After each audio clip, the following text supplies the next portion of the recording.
Welcome to the Solarcoaster, a podcast about the ups and downs of the Australian solar industry, brought to you by the technical team at Supply Partners, with host Wade Allen and technical guru Andrew Thompson. Okay, we're rolling. Thank you for tuning in to the Solarcoaster podcast, brought to you by Supply Partners, Australia's technical distributor for solar and energy storage equipment. We are not just box movers, but we bring you technical and sales support to help you stay ahead of the curve and in the cart of this absolutely exhilarating roller coaster ride we call the Australian renewable energy industry. I am your host, Wade Allen, and with me as always, our senior technical guru, Andrew Thompson. AT, thank you, buddy. Welcome. And speaking of sales support, we have a very special guest for you today. No stranger to the camera and microphone that's in front of him. A true rags to rich story. I love this. He's a #1 best-selling author. He's a global sales performance coach who advises, coaches, and trains executives from some of the world's largest companies. And like Westpac, right? What a couple other big ones, do you know? You want to go with it? Goldman Sachs, Oracle, Nomura. Wow. Coca Cola, Toyota. Amazing. Biggest companies in the world. A friend of the business, a friend of ours and yours. The list goes on and on. Dean Mannix, thank you for being here. Dean, we really appreciate it. Fantastic. It wasn't quite rags. I mean, I did have board shorts. Oh, yeah. So where did you grow up? Was it the Goldie? Gold Coast, yeah, Oh, nice. Absolutely. Sunny Gold Coast. That's awesome. So what's going on, bud? What's new?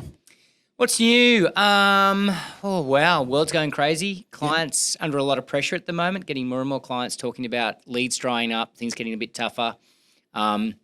Obviously, that pressure's coming through into the system. And so, it's hustle time. So it's, hey, if it's twice as hard to sell, hustle twice as much. And that's where things are at the moment. So lots of exciting projects. Onwards with my doctorate. So starting the research section of that soon, which is exciting. And staying fit. And I'm going to be a grandfather. Oh, wow. Congratulations. Nice. Yeah, I know. That's Insane. awesome. So my beautiful daughter's having a beautiful boy in September in wow. New York. Wow. And, In New York? Yeah. And So you're going to Here make we the go. trip? Yeah. Obviously. yeah, absolutely. That's exciting. I've got a couple teenagers too, and I'm already thinking of being a grandfather. I'm just like, I'm excited for it. Don't be in a rush. I'm but not in yeah. a rush, but I'm totally excited for it. Yeah, I it's think pretty gonna be amazing. great. That's awesome, man. Well, I would actually have to say, and Andrew will probably agree with me, that what you just said about leads drying up and it being a bit more difficult these days, we've actually heard a lot of that. Hey, Andrew. Definitely. We're hoping that maybe they'll pick up in the next 3 months, but in the meantime, people just need to get creative with how they're pulling their leads in. So hopefully you can tell us a bit more about that today. Yeah, for sure.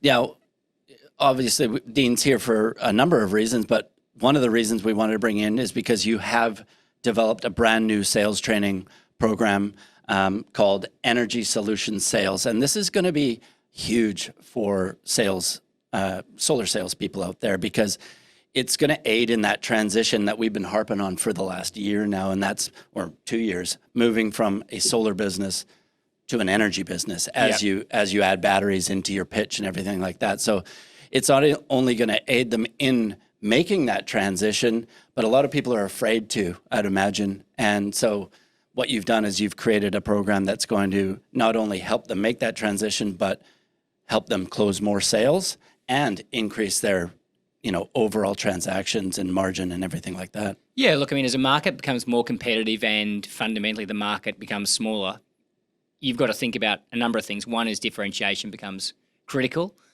Conversion becomes incredibly important, and deal size becomes incredibly important, along with margin.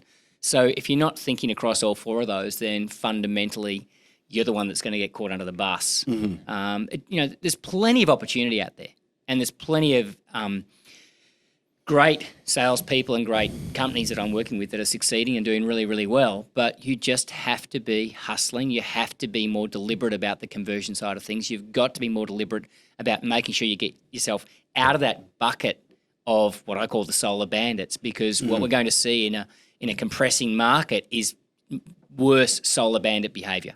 Yeah. Absolutely. More cutting margins down to zero, cheap and cheerful, making promises that can't be kept, and customers who are probably, more susceptible to that sort of sale. And so, I think you've got to go the other way. Yeah. Aggressively. Okay, cool. Well, before we dive into it too deep, and I'm really excited to. I always love just getting a bit of your origin story. It does help people, sort of humanize you, and because there's no smoke and mirrors to your success. You're just, you're breathing the same air and everything like that. Anything's possible if you set your mind to it. So, if we could just ask a couple questions, like where you came from and how it all started. When did you jump into sales? So I guess I jumped into sales at the age of 8. Oh, wow. So my father... Lemonade stand? No, way more sophisticated than that. Oh, wow, okay. My father was a printer, and there were all these offcuts of the printing stuff, and so I used to make up notepads out of the offcuts and sell them at school. So that was the first place I started. Then my next job, I thought about this, it was quite funny. Then my next one was a paper run. Okay. And I figured out that if I sold papers at the pub, people were often drunk and would put them down. I could pick them back up and sell them again. I love the entrepreneur. Yeah. I filled out the integrity part in my sales program a little bit later in life. So at 12, I was maybe a little bit too keen on cash. Okay. And that's fair enough. Yeah. So, and then actually through uni, I had work inside a swimming pool company. So I used to basically man the swimming pool demo areas and secure the leads for the sales guys. Okay. And that was a fascinating thing to be exposed to at that age. I was about 16, I think, then.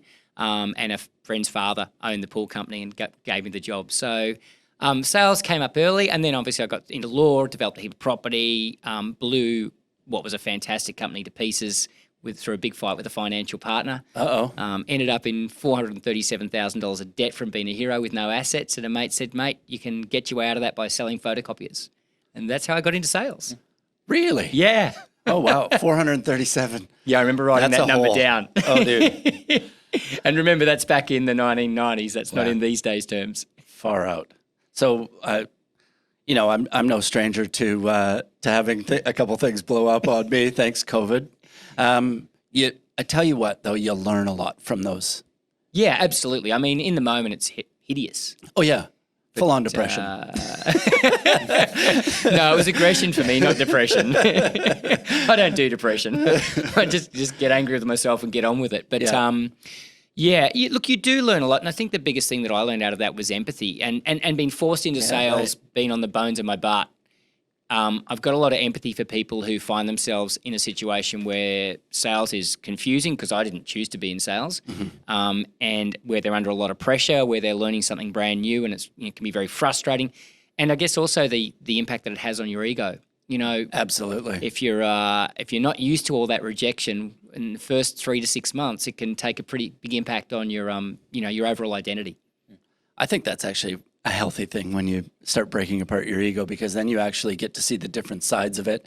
You get to put actual words towards it and recognize it. And that way you can, you can recognize it at different times. Yeah. I think though with the self-help stuff like that, I love the saying that only the rich brag about having been poor. Okay. And so, only the people that have come out the other side brag about having gone through the tough stuff. And most salespeople don't make it through the tough stuff. They live pretty miserable lives for 30 to 40 years of their career, selling pretty much the same amount that they sold when they first started, and just getting by and changing from job to job to job because they never get that thing called sales handled. It's an interesting one. Well, wherever you go, there you are, right? That's if why I'm passionate about what I do. Changes. Yeah. So when was it that you made the decision to become a sales coach and trainer? Yeah, so when I was selling photocopiers, I got back on top of things. Things were going well. As part of my charitable giving, I used to write a newsletter that went out to about 900 people in the days pre-online. So, you had to actually print the thing out and fold it all up. And that was going out to about 900 people a month. And we decided that, because I had a couple of friends involved, we decided that basically we'd run these free motivational sessions and get speakers to come in and speak at them. And so we get about 80 to 100 people at those sessions. And once in a while, the presenter wouldn't turn up. Oh, really? And so me and my mate became the motivational speakers.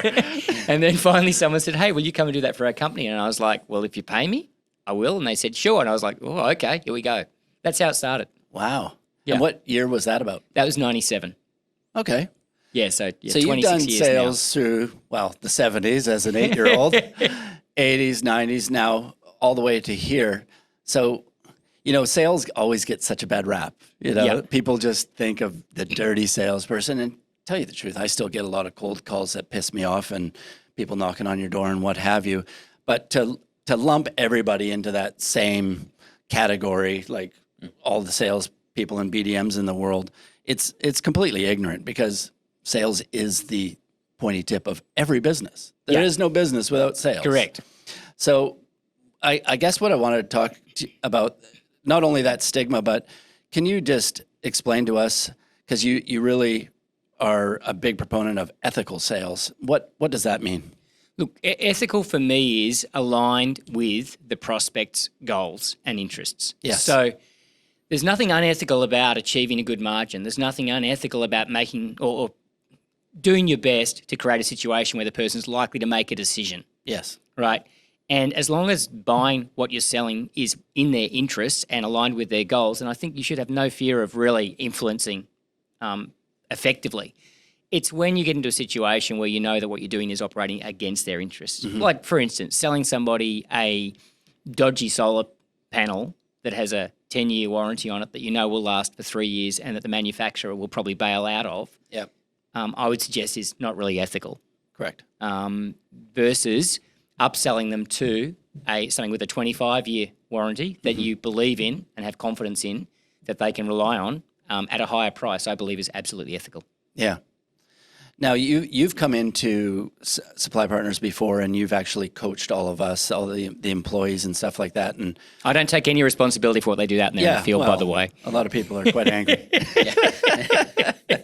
But we there's definitely things, because that was even a couple of years ago now. There are, and Andrew was mentioning this before. He uses a lot of your techniques even when he's purchasing today. Yeah. But one thing that stuck out for me during I can't remember when it was, and because I've been in sales for so long as well, like I've been in sales for 20 years, and every so often you do need a good kick in the ass, a bit of a prod. Oh, absolutely. You can get complacent and comfortable in what you're doing, and even if it's something you know, and it's just like, oh yeah, I need to be doing that, or if it's a new like nugget.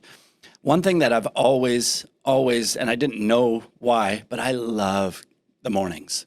I love getting up in the morning. I'm a morning person. I'm at my best for sure. And you said about winning the morning. Yep.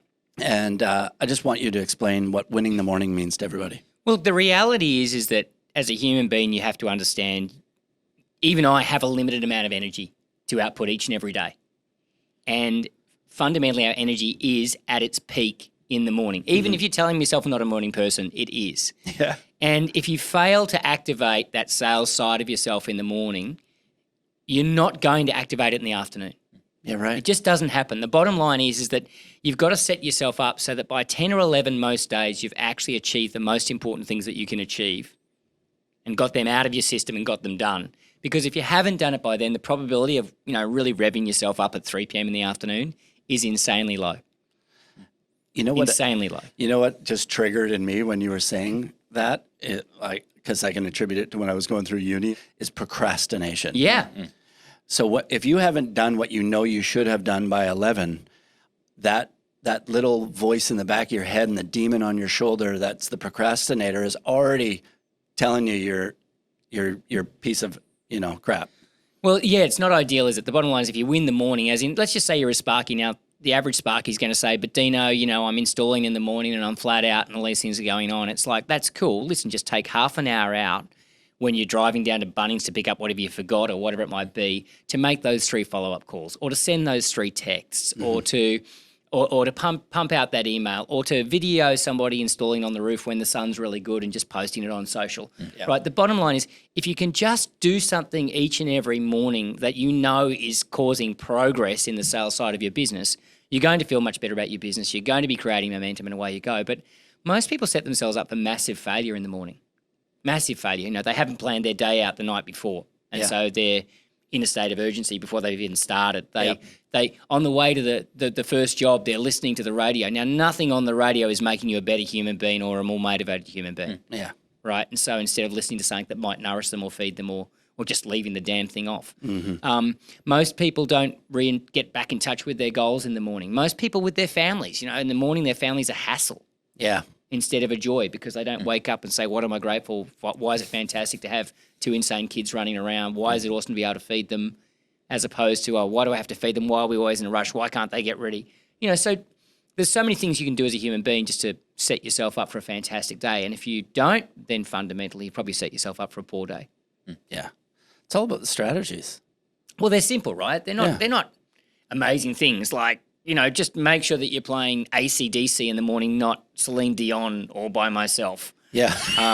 If you've got to listen to a podcast. I like a good cry at 8 a.m., buddy, all right? Yeah. Well, you're crying when I got here, Wade. If you're listening to a podcast, right, don't listen to the Save the Whales podcast in the morning. Listen to that in the afternoon. Listen to the How Am I Going to Build My Business podcast in the morning. There's simple things, but it's amazing how many of us get ourselves into really bad habits. Another one in this day and age, obviously, is looking at everybody else's lives and realising yours is crap, because if you jump onto Instagram, right now in my feed, all my friends are in Europe and I'm not. Yeah. Everybody's in the French Riviera drinking cafe and doing whatever they want every single day, and I'm not. Oh, what am I doing here again? Yeah. Turn off notifications of social media. That has been one of the greatest things I ever did for myself. Yeah. Well, the world's setting Absolutely. us up to feel bad about ourselves, because when we feel bad about ourselves, we spend more time on social media, more time watching the news, more time jumping into media. Yeah. So if you're not taking control of this stuff, you're in big trouble. And gratitude's a big part of that, right? Yeah. Having the strategy, like part of your strategy of winning the morning is waking up and actually, being present in the thing that you are doing and being grateful for what you do have, Yeah. And so it's huge. Everything comes down to your strategy and what you're going to do. Like every person listening probably has a business, more than likely in the renewable energy business, and they should have a strategy for their business. And one thing I did want to ask you is what do you, like we just took over another financial year recently, what do you do in your business every year for yourself? Like, do you set goals and strategies for this next financial year? Look, the first thing you have to do, because most of the people we're talking to here are small business owners, right? Yeah. The first thing you've got to do as a small business owner is set your own personal goals first. Right? You got to set goals across 6 areas. One, you got to go, okay, how am I currently feeling and how do I want to feel? Because if you're consistently feeling depressed or anxious or frustrated or stressed, you got to set a goal to change that. Yeah. Right? Mentally. Exercise. Yeah, mentally, where am I at? What do I want to get smarter at? How do I want to strengthen myself up mentally? Yeah. Right? Because most people mentally are the victims of urgency and the victims of not having a control over their mind on most days. Physically, look, the bottom line is this job, I guess if you're an installer, great. The job's probably taking care of you physically because you're up there, you're doing exercise, you're doing other stuff. But if you're in sales, there's a good chance the job's actually going against you, because there's a lot of fun to be had in this industry, and you're sitting on your butt all day on the phone, right? So you got to set goals around that. Use of your time. How can I use my time more effectively and in a smarter way and more efficient way? Relationships. How can I improve my relationships and what relationships matter to me? That could be at home. That could be at work. That could be, with major companies that you're working with. And then fifth one, money. Yeah. Like, where's my money? Where am I at financially? So if you set those first, then it's easy to figure out what you need to do in your business to help you achieve those goals. Yeah, right. But if you just set business goals like we're going to grow margins, no, you won't. Most people don't say we're going to grow margins. We're going to grow sales by 20%. Yeah. Well, you might just be creating a bigger beast for the year. Yeah. And all the rest of it goes on. Yeah, what does that mean? Exactly. Yeah. So sorry if this is a bit of a personal question, No, go. but can you tell us maybe one of the goals that you've recently set for yourself? Yeah, so my primary goal this year, it depends on what part of my life. So in terms of the business and revenue, my focus is on a product called Better Sales Coach, and I've set a goal to do around about $500,000 of revenue in that product specifically, because where I want to take that is in 5 years, I want that to be a $10 million product. So that's a really big focus business-wise. Physically, I've got the usual goals physically in terms of weight, in terms of running, etc. But I've got a number of events in the calendar that'll make sure that happens. Relationship-wise, obviously get really close to the new grandchild. I'm very, very close to my daughter, so I have very specific goals around making sure how many times we speak and what we do and what we catch up. And Teresa, she pretty much takes care of herself because she's amazing at putting up with me. So the goal there is to have her keep putting up with me. Strong. But then also intelligence-wise, my doctorate in terms of getting through the bulk of my research in the next year is really important so that I can finish that doctorate by the end of next year. Those are the primary goals. Yeah, right. I don't have a lot of thing goals at the moment because I'm pretty happy with most of the things in my life. Yeah, right. Well, we saw what you rolled up in. Yeah. So back to what we were talking about, most people that do own small businesses or small to medium businesses, they do make goals within their business, and it's usually centered around exactly what you said. We want to increase sales by 20%. Well, what does that mean? Yeah. Because you can either increase your revenue, decrease your costs, or increase your productivity. Absolutely. Man, this business is so tight already. Everybody out there, this Australian solar industry is so tight. Everybody's probably as efficient as they're going to be. Well, there's probably room for improvement. Their costs are tight. Their margins are tight. So the only thing they can do is increase the revenue, which comes down to increasing the average transaction size, right? It does. And the scary thing is, though, for many out there, when they think about increasing the revenue, as the deals get bigger, they get more scared and they take their margin from the deal to make it look smaller. So actually, even though they're increasing their overall revenue, their profitability is lower. And because they don't know how to sell a bigger deal, they're actually damaging their conversion and confusing people. And so it's really interesting. I'm not going to go through the numbers, but in any business with about a 20% margin overall, a 10% improvement in conversion will generally generate about a 40% improvement in profitability. Wow, that's it. So if you go through the numbers, it's crazy. Yeah, okay. Right? And so, a lot of business owners would probably be a lot smarter setting a goal to improve conversion by 10% on the same amount of deals than they would increasing revenue by 20% because they're going to be richer, they're going to have a lot more fun, they're going to put in less systems for more money, and they don't have to be as afraid of a shrinking market because they can, convert more out of less. Well, we're going to cover two of those today. For sure. We're going to increase our average size by adding a battery to it, and we're going to increase our conversion with the sales training. Absolutely. And the bottom line is, even if you don't increase your average size of deal by including the battery, you're probably going to improve conversion just because you've offered a bigger solution and the customer can back down to a smaller one. Yeah. Before we actually talk about that, I do want to talk about the first training program that you actually created for supply partners, the one surrounding quality and value over price. Yeah, and I think that was actually about the third one. Like Liam and I pumped out other stuff. But that was the first formal one where we said, okay, great, we're going to create a formal training program. We're going to train the team in this and they're going to roll that out. And I've got to give kudos to you and the team and everybody involved. The way that you've rolled that out to so many solar professionals has been amazing. Yeah, well, it's great. It is great. Like I've done it multiple times. So I could almost do it off by heart now. But not only is it received, but there's so much gold in there that people take it on, and it has helped them significantly. Even when they're up against the what you call the solar bandits, we call them fleas. Yeah. And it's funny, I guess you create a program. It's been fantastic to hand it over to you guys to roll it out, and obviously it sits on my website as well in case somebody who isn't a customer wants to buy it. But I actually had someone call me on the weekend last week and go, "Oh my gosh, my team have all gotten really excited, and even the most down, horrible person in our team is now listening to you in his car." Wow. Awesome. And I don't sell that product; it just sits there, right? Because you guys have done such a great job of really getting across the whole market. But it was sort of got me re-excited about just how good this content is and how much of a difference it can make. Well, mate, it's still so relevant. It's so relevant. So I wanted to actually just touch on it quickly before we talk about the Energy Solution Sales Program. So there were 6 main areas of selling quality and value over cost. Yep. So let's go through those. The first one, I believe, was quality of design. Yeah, so maybe put it in context, right? So whenever you're selling quality versus cheap, there's 3 questions you have to help the customer answer. Okay, first, what's different? Because if they can't figure out what's different between your solution and the cheap solution, the only difference is price, and they'll buy the cheap solution. Right. The second is, why should they care about that difference? Yep. And then third is, how do they justify paying more for that difference, right? So it's just important to put these differences in context, right? Then you've got to ask yourself, okay, how do I create a higher level of difference in that prospective customer's mind? Mm-hmm.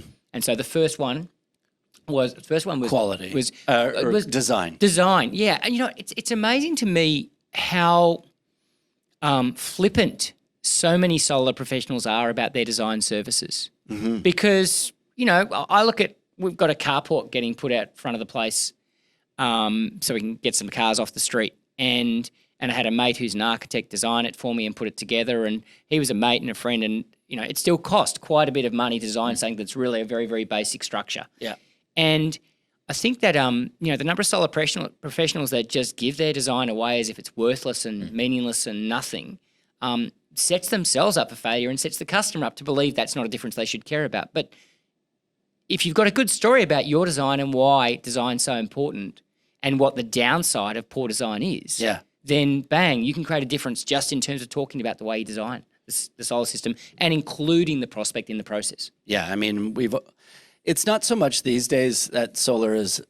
I remember back in the early 2010s when people were like, "Oh, I don't want solar. It looks terrible on my roof." Yeah. Now it's almost like, I can't believe you don't have solar. It's duh.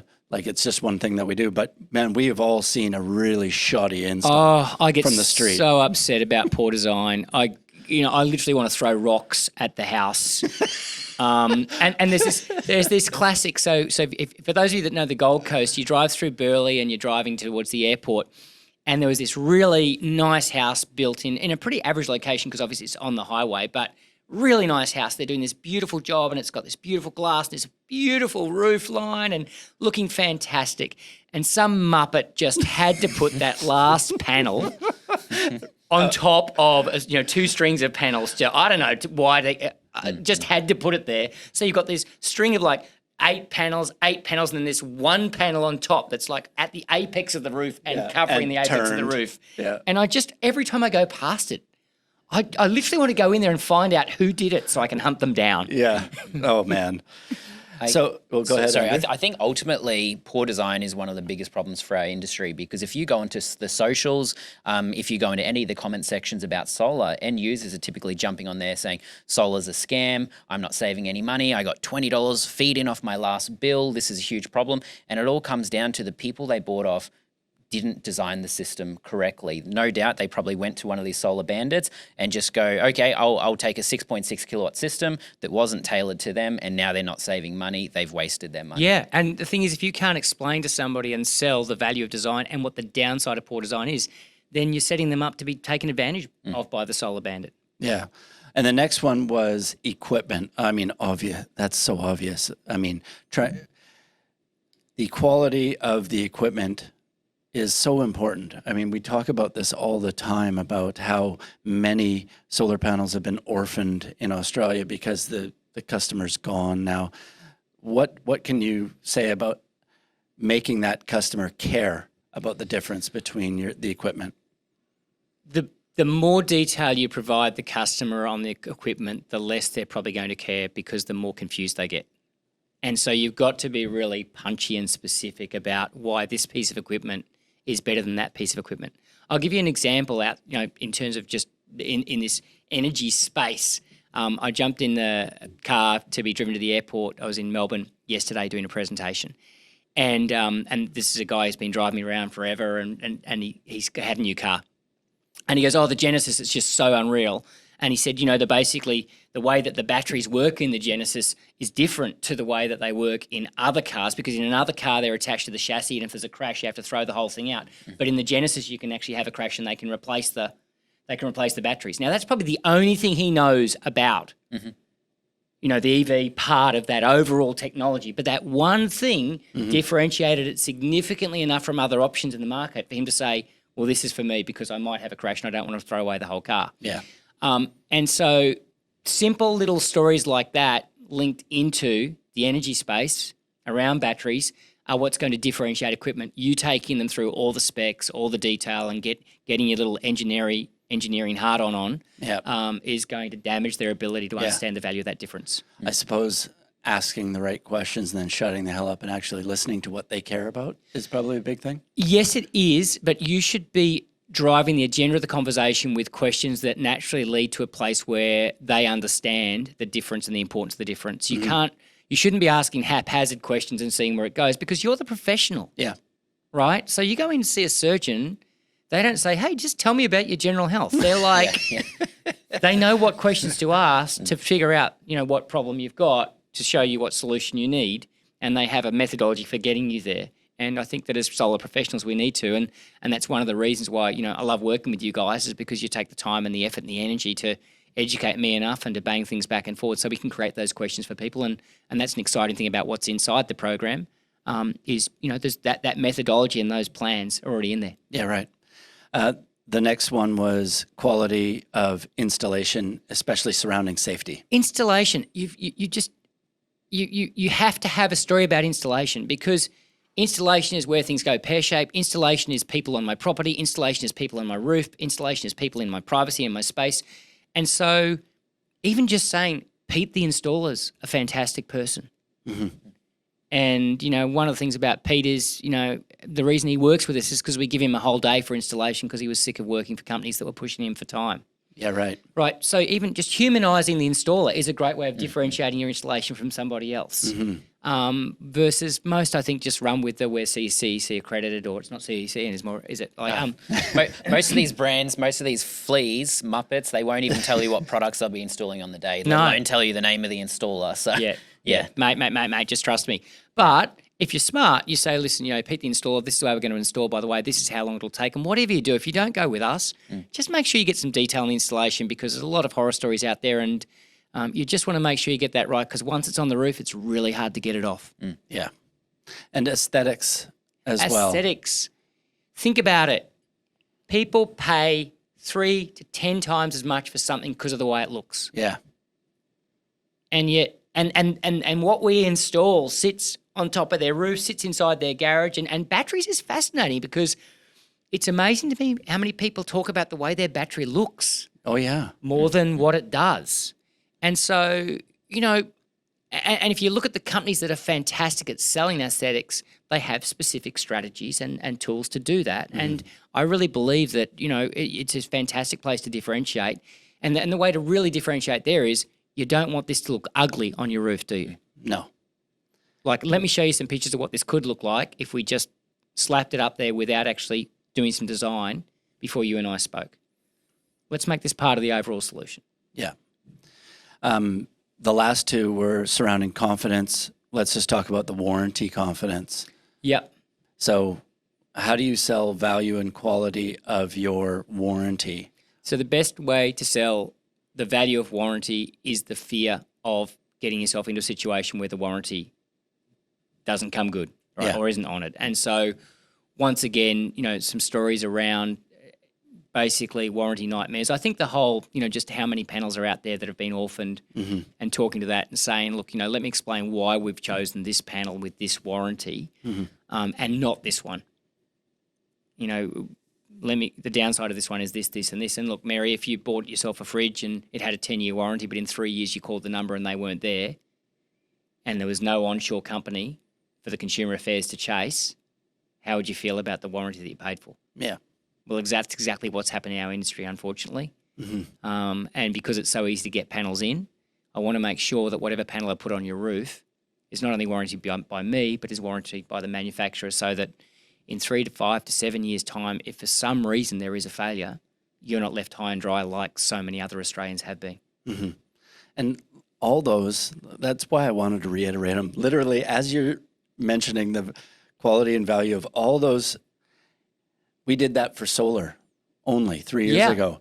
And now that batteries are coming in, now that we're all moving into an energy business rather than just a solar business, it's so relevant. Absolutely. Every single one of those is still extremely pertinent in the conversation. Especially in a space where, and I don't know if I'm not allowed to mention this, but when you're competing with really big brands that customers know about and are reading about in social media and are attached to people that they identify with, you have to be really, really good at differentiating the brand that you're selling around things that matter to that human being. Because, that's why companies spend so much money on brand, because often the brand itself is good enough to differentiate and get people to pay more money. Yeah. So if you're not selling that it brand and you want to operate at a different price point but with just as good a quality, then you've got to have stories and you've got to differentiate. I think you raise a good point there with some of the big brands where we're starting to see some franchises pop up with familiar faces, franchises that have been doing in different industries over the years. And now the people that are opening up these franchises are fairly new to solar. So just because they have a recognizable brand does not mean they're going to deliver the service that you actually need. Yeah, and that's a nice distinction, because the sixth difference is fundamentally confidence in the company that's doing it. And it's interesting. You can either complain all you want about the people that come in and out of the industry, or you can set yourself up to tell a much better story about you and why they should feel comfortable about you as a member of their community doing work for them. Now, I can accept that there might be some larger providers out there that this doesn't apply to, but if you're a small business, you've got to play the small business card. You've got to play that you're part of the community. You've got to play that you grew up here, or that you've moved your family in here. You've got to play the fact that your kids go to the local school. You've got to play the fact that you've installed solar for a number of people in your own street. You've got to work that angle so that people go, you know what? I don't know what it is, but I just feel so much more comfortable about Wade doing this for us, and I think we should pay the extra money. There's a lot of people out there will do that. Sign here. It was just an example because I didn't want to use Mary again. Yeah, Mary, she's used a bit. Sorry, Mary. One of the things that scares me the most is surrounding safety when we're talking about batteries now, because and Andrew could probably attest to this, and almost probably everyone in the business, I literally get at least one email a day from a new battery manufacturer trying to bring their products into Australia. And it literally looks like a copy and pasted one of the day before with a different name. And we talked about this, how many PV companies have orphaned their panels on Australian roofs. There's 68 battery manufacturers on the CEC list right now, today, I checked. And that's just for on-grid ones. So I wonder how many we're going to see in the next few years. And then 3 to 4 years after that, how many are going to disappear? And we're talking about batteries now. Like, solar panels can be dangerous, but at least they're on their roofs. Has anybody seen a battery go up in flames? It's scary as hell. Like, it's good YouTube material. Oh yeah, it really is. And I guess with solar panels, that if the manufacturer leaves or there's a problem with the solar panel, you can typically interchange it. Maybe with a bit of effort, you can just swap out a third-party brand. A battery could be half the cost of your initial solar installation. Correct. And if that fails, you can't just pick out a piece of the battery and replace it. The whole thing needs to be replaced. So I think that's a great point. And if you're 5 years into a 10-year payback cycle, that's very, very painful. Whereas most people, they might get the 3 to 4 year payback on the solar panels and go, well, I didn't get the 10-year payback that I was promised, but at least I've evened out. So it's a very different story. But I think on the safety one, it's interesting. Now, I'm definitely not an expert on battery safety, but if I was playing that angle, I'd be going, Mary, there's Mary, the person I sell to. So to those of you who don't know, I have imaginary characters that I sell to. I spend a lot of time with them, and they've become real to me. Mary's loaded, by the way. She's bought a lot of stuff off me. Yeah. And so I'd say, Mary, look, you probably don't realise this. There's actually currently 68 different battery manufacturers pumping batteries into the Australian marketplace. And that might seem exciting as a consumer because you might think, wow, I've got so much choice and I should be able to get one at a good price. But that's actually scary news for us because it means that there's a lot of battery coming into the marketplace that's not really going to meet your needs and might not get your payback. So let me just tell you the ones that we absolutely cancel from the get-go. And then I'd have some sort of technical reason why we can wipe 40 of those off the list. Mm-hmm. Now, you're not a fan of getting too technical because you can just lose the customer. Yeah, it's got to be high level and easy to understand. Yeah. So I'd have to have some sort of basic example. It's like, and it would be something like, look, Mary, let me explain. There's a reason they don't put certain batteries in cars because of this risk. And I believe it should be the same in terms of putting a battery in your house. Would you agree? Okay, great. Yeah. Now, so look, I just want to wipe off 40 of those lists. Why are the 3 that we want to talk to you about, or why is the 2 that I'm talking to you about, or why is the 1 that I'm talking to you about the one that I recommend? It's safer for this reason, and this reason. Or you don't need to worry about safety because it doesn't do this, or it doesn't do this, or it doesn't do this. Yeah. Okay, should you bring it up in the discussion if it hasn't been raised because you then run the risk of scaring them off a battery entirely? That's a really valid question. I think that I think it would depend on how competitive your market is, what your competitors are doing, how aggressive the customer was about coming to you saying, I want a battery. So there'd be a lot of factors involved in there. But I would want a little bit of a safety story in terms of, or maybe just a confidence story around, look, we feel much more confident about this brand because of their history with X, Y, Z, or because they have an onshore office, or because they have this. Batteries that we won't even consider ourselves, won't even talk to them, in this camp because of X, Okay. Y, Z. So you can say we push BYD, one of the largest manufacturers in the world. They've got EVs everywhere. They've been in the Australian market over 10 years. And look, they use this chemistry, the safest chemistry. And hey, if we put it in your garage, we'll put some bollards in front. No worries. Yeah. And Mary, we can get into technical detail if you want to. But just understand that we've got a technical team that really focuses on the safety elements of this and the chemistry in the battery. That can become a very, very detailed conversation, but it does matter. And just know that we've had some very, very smart people take care of that. So the new energy solution sales training isn't just that old one with a new face on it. We're not talking about those 6 things anymore. So it is about reframing your whole approach. And I kind of touched on it earlier that people might be afraid to even bring batteries into the conversation, but it's actually going to help you close more deals and make more money and more margin, hopefully. So, how long has this new energy solution sales training been in the works for you? Yeah, it's interesting. So I've been pretty aggressively suggesting that a battery should be part of any solution offered ever since I got into solar, which is now 6 or 7 years ago, right? Because the simple fact is that a great strategy for selling a mid solution is to create a much bigger solution that the customer then compares to. So throwing a battery on top of it and saying, hey, this one's $27,000, this one's $12,000, and this one's $8,000 is just really good sales strategy. I got more passionate about batteries as a result of engagement with Phil Crotty, who over at what was then LG Chem and is now LG Energy Solutions, where Phil came in and said, listen, can you help us put together a story around selling batteries? And he exposed me to some really good research that had been done globally around the battery buyers, what their preferences were, what they were thinking, how they were buying, how they assessed value. And that was around about 3.5 years ago, I believe. Yeah, it was pre-COVID, so it was about 3.5 years ago.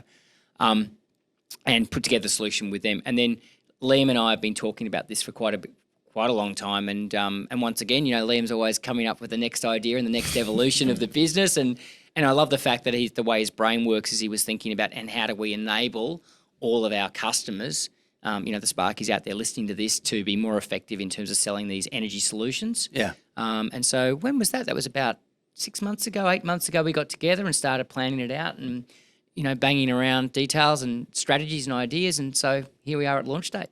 Yeah, no, it's awesome. I'll get to what I think about it in a bit. But when I said that some people are afraid to bring it into the conversation, do you think, because it's so prevalent now, like everyone knows what solar is and everybody knows what batteries are now, like EVs are really, really making it in our face. Everyone knows that cars are moving that way. Houses have solar, but we're putting batteries in houses now. Energy prices are going up. Do you think that the solar and battery salespeople out there, if they're not bringing batteries into the conversation, are they hurting their business? On the whole, I would say in most cases, absolutely. Absolutely. And arguably in all cases, because one of the things you really want to do is differentiate yourself from the bandit or the flea. The probability of the bandit or the flea having been accredited to sell batteries and to install batteries is low, which means that even if you just introduce into the conversation, Mary, just so that you know, we're actually accredited to install batteries and only accredited providers can actually do that. So I do want to talk to you about that just to make sure you understand what the options are and whether you want to include one in your solution today or not. I just want to make sure you're educated about what you might want to do in the future so you don't create a system today that can't manage that. So even that conversation automatically differentiates you from the bandit. And if the bandit doesn't talk batteries, Mary's sitting there going, I wonder why they didn't talk batteries. Oh, they're probably not accredited. That's a good thing for sales. Indeed. It's a really good thing for sales, because even if it's your PV solution against their PV solution, if you've damaged them on that front, I call that dropping landmines. I always want to put a few landmines around so that the flea or the bandit steps on it and it blows them up. Yeah, absolutely. And so, I think introducing it into the conversation is a great way to differentiate. It's a great way to create a bit of discomfort for the bandit. And it's a great way to educate customers on what an overall energy solution is, which is part of what we should be doing. Absolutely. Yeah, you're not going to... You get back to ethical, right? It's Yeah. like, I'm worried this will impact my sales, so I'm not going to tell them about something that is fundamental. I don't know that that's totally ethical. I think the reality of it is why do most people purchase solar? Majority of them will purchase solar to save money. Now, It's actually fear. Yeah. It's fear of rising energy costs is the number one reason people buy solar. yeah. And so And that was very interesting in terms of, we talked about reasons for buying batteries. And I was very surprised. The number one reason for buying a battery was actually fear of rising energy costs. Despite the fact that it didn't have the return on investment profile of solar, that was still the number one driver. Yeah. Now, with the recent electricity price rises in a lot of parts of Australia, it's increased around 30%. There are maybe a couple of parts of Australia that are exempt from that, but look, for the majority, there has been an increase. Now, feed-ins have dropped down. A lot of people are getting paid 5 cents per kilowatt hour, some less. So the reality is, gone are the days where you can just put a large system on your roof and the customer will save money. In order to, I guess, provide a system that will save the customer money and provide that energy security, it's really only going to be done with a battery. Yeah, and look, I think there's an overlay there, right? There's an overlay as, Dino, it doesn't save as much money as the solar does. It's like, no, it doesn't, but it still saves money. And the bottom line is that, to me, one of the things that I really love about the battery is I always felt like, with the solar dynamic and the power companies that, you're sort of getting screwed, right? It's like, hey, guys, we'll buy this off you for 8 to 12 cents at 4 p.m. And then we'll sell it back to you at 6 p.m. for 35 to 40 cents. It's like, how'd that work? Whereas the battery owner can sit there and say, nah. There needs resilient. to be. That's one of the big pain points for the general market. A lot of the market does not understand why they only get paid 5 cents per kilowatt hour for their solar feeding back to the grid. The end users think they're doing everybody a favor. They put this on their roof to help the world. But it's not like that. The reality is, in a lot of cases, the prices of electricity are going into the negatives during the day. So your excess solar isn't worth anything. In fact, it's actually costing the retailer money. So I think there needs to be more education around that. Yeah, and you've got to be careful once again of overcomplicating it. But simply saying to somebody, look, the bottom line is that there's a power dynamic here where no matter how you feel about it, they're only going to pay you 5 cents and they're going to charge you 35 to 40. If that upsets you, the best way to take control here is to have a battery so that you're using your own energy at night. Exactly. Yeah. What are the other reasons? We talked about fear and we talked about sticking it to the man because it's unfair. Is there other reasons? Well, I want to create some sort of mystery for the program, so I'm not going to drop it all. But I will say one other that I don't think enough solar professionals think about, and that's just the retrofit costs. The bottom line is it's like, if you've got the person there doing your kitchen and they can do the bathroom at the same time, you get them to do the bathroom because otherwise it's going to cost you twice as much to get somebody to come back and do it, right? And you're going to have to put up with the mess for another period of time, et cetera, et cetera. So I think that something that's really easy for a customer to understand is, look, if you get it all done at the same time, it makes sense, doesn't it? Yeah. Right? And even if we plan out where you'd like the battery to go so that if you don't buy it today, we set the solar system up so that we minimise disruption when we put the battery in, that makes sense, doesn't it? Because if we set the solar system up and we don't think about the battery, it could cost a lot more and be a much more hassle to put it in a later date. So why don't we talk about the overall solution, and we'll come back to just buying the PV solar if you want to, but at least set yourself up so you don't have heartache in the future. So that retrofit cost, I think, is a big one, and I think that sets you up as a professional that cares about their home, that cares about things that others don't, that is talking about something that the other bandit didn't talk about. So it's a smart play. Yeah. Well, we want to keep some mystery around the program as well. There's 3 other reasons. Tune in. There's plenty of different areas that are just fantastic. Like I went through it all, and I it's just full of gold. I loved the stuff about listening to the customer. I love the stuff about the closing language that you can use. Objection handling is always so important, and the way that you put it across is fantastic.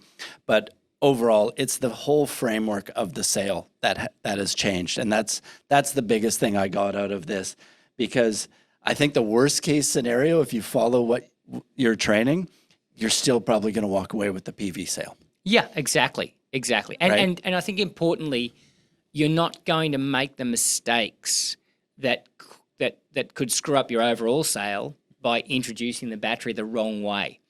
And it's, and I think you started off with the commentary around, a lot of people are worried about including a battery in the overall sale because it makes the deal too big or it might, whatever else it might be. The reality is that the problems are being caused because they're introducing it as a last minute thought, or the customer's forcing them to introduce it once they've tried to sell them a different way. And so you want to take control of the situation. And I think that, the lovely thing about the training program is it's an overall system that understands, even if you just want to sell PV, this is how to introduce into the conversation and still have success on both levels. Yeah.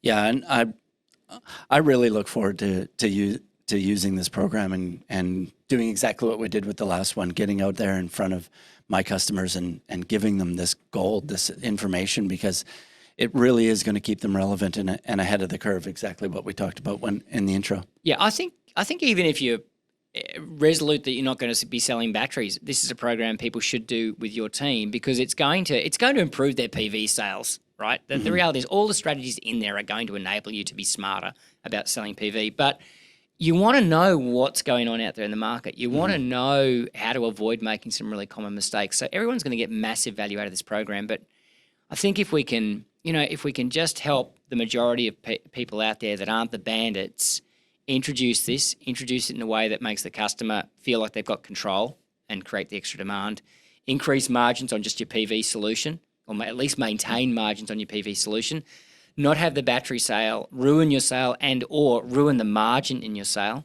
and ideally work towards the goal of going, I'm doing larger deals at better margin, or at least at the same margin, because they're larger deals, I'm therefore more profitable. I am relying on putting in less systems because of the larger margins and the larger deals, and I'm improving my conversion along the way, which means my business is becoming more profitable. I mean, every business owner should have that goal, but especially in the solar space where it's so competitive. And I just keep coming back to the point that I know that you didn't sign up to your business to become a professional at sales, but if your sales are crap, your business is crap. Yeah. And if your business is crap, your life's crap. You can't get away from that, right? Yeah. And you can sit around and complain and moan and groan and whinge and bitch, or you can get on board and get in control of this thing called sales, which I just love that you guys are helping people at that level. Yeah, thanks, man.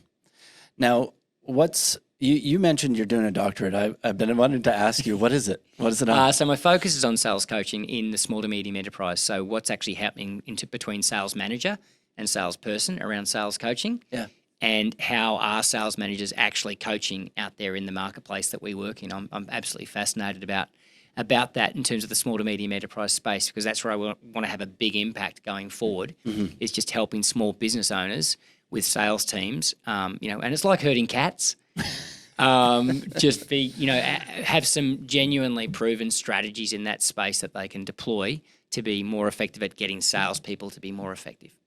And if people out there listening want to bring you into their business personally to help them, what's the best way to get in touch with you? Yeah, so bettersalescoach.com is easy to find me. So the T-shirts you'll see on all my social. DeanMannix.com is still up and running. Just reach out. Dean at DeanMannix.com is an easy one. There's some great free stuff in terms of sales growth strategy, some sales process stuff. But, just I want to remind people that the solar specific stuff that I'm doing is running through you guys, and you guys are deploying it out there at no cost for people who are giving you custom. So the first port of call should be calling up supply partners for sure. Oh, yeah. I have to say, Dean, there's a few people that operate in the space that you do. However, none have as much cut through as you do. There are things that you've taught us years ago that I use to this day when I'm making purchases. You're kind of like a little angel on my shoulder saying, like, don't do it, like, do this. I'm glad it's an angel. So, yeah, I definitely recommend people check it out, because you are the real deal. Thank you very much. I really appreciate that. Yeah, well, it has been a pleasure, buddy. And I really, really want to thank you for coming in here today and for your time and for joining us. And happy birthday to you, by the way, buddy. Thanks, buddy. Thanks, man. Yes. You're a legend in the sales world, and I love what you do for us and for the industry, and I want to thank you. And for anybody listening, exactly what Dean said, if you would like one of our supply partners, BDMs, to come into your business and present this new energy solution sales training program, please give them a call, or you can reach out to us at sales@supplypartners.com.au and request for the team to arrange that. I think that's it, man. Thank you very much again. Rock and roll. Thank you so much. All right. Thanks for listening. Thanks.